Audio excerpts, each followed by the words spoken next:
Beredar video memperlihatkan perbedaan ujian SIMC negara di Indonesia dan juga Taiwan. Video tersebut juga menjadi trending topik Twitter pada Jumat 10 Desember 2021. Berawal dari unggahan Twitter @txtdrbekasi, Kamis 9 Desember 2021.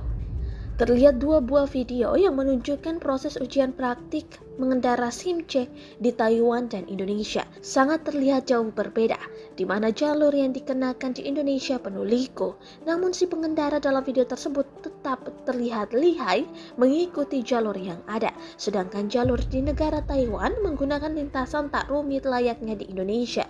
Jalur yang digunakan lurus ke depan disertai dengan sejumlah rambu-rambu lalu lintas. Pada saat pengendara akan berbelok, kakinya diturunkan ke bawah untuk mengikuti rampu lalu lintas.